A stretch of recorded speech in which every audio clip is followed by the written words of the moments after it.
ವೃಷಭ ರಾಶಿ, ಕರ್ಮದಲ್ಲಿ ಇದ್ದ ಶನಿಯು ಏಕಾದಶದ ಫಲವನ್ನು ಕೊಡ್ತಕ್ಕಂತಹ ವರ್ಷ ಶುರು ಆಗ್ತದೆ. ಶನಿಯ ಮೀನರಾಶಿಯ ಸಂಚಾರದಿಂದ ಬಹಳ ಒಳ್ಳೆಯದು.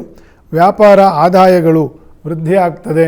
ಯಾವುದೋ ಒಂದು ರೀತಿಯ ಅನುಕೂಲಕರವಾಗಿರ್ತಕ್ಕಂಥ ವರ್ಚಸ್ಸು ವ್ಯಾಪಾರ ವ್ಯವಹಾರದಲ್ಲಿ ಇರುವವರಿಗೆ ಮತ್ತು ಅಧಿಕಾರ ಪ್ರಾಪ್ತಿ, ಇಷ್ಟು ಸಮಯ ಏನು ಕಷ್ಟಪಟ್ಟಿದ್ದಾರೆ ಅದಕ್ಕೆ ಬೇಕಾಗಿರ್ತಕ್ಕಂತಹ ಅದಕ್ಕೆ ನಿರೀಕ್ಷೆ ಮಾಡ್ತಾ ಇರತಕ್ಕಂಥ ಫಲ, ವ್ಯಾಪಾರ ವ್ಯವಹಾರ ಉದ್ಯೋಗ ರಾಜಕೀಯವೂ ಸೇರಿ ಅವರು ಆ ಫಲವನ್ನು, ಅಧಿಕಾರ ಫಲವನ್ನು ಪಡಿತಕ್ಕಂತಹ ಫಲ ವೃಷಭ ರಾಶಿಯವರಿಗೆ.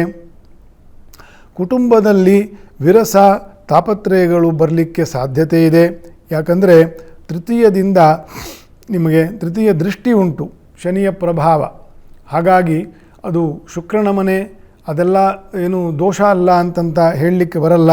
ತೃತೀಯವು ಮಾರಕ ದೃಷ್ಟಿ ಅಂತಂತ ಹೇಳಿದಾಗ ಅದು ದೋಷವೇ.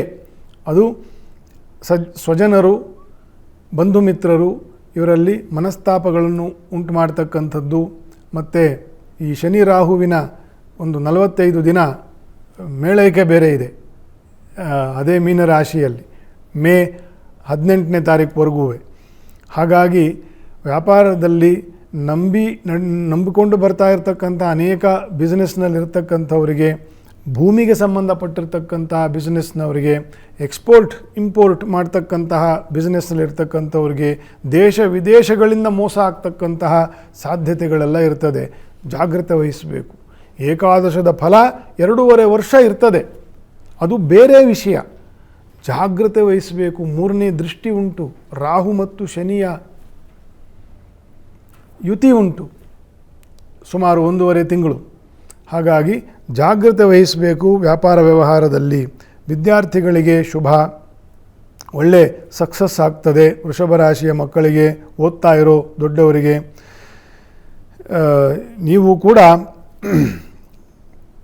ಒಂದು ಶನಿಯ ಶಾಂತಿ, ಗ್ರಹ ಶಾಂತಿ ಪೂಜೆ, ಕುಲದೇವತಾ ದರ್ಶನವನ್ನು ಮಾಡಿಕೊಂಡು ಮುಂದೆ ಹೋಗ್ತಕ್ಕಂಥದ್ದು ಒಳ್ಳೆಯದು.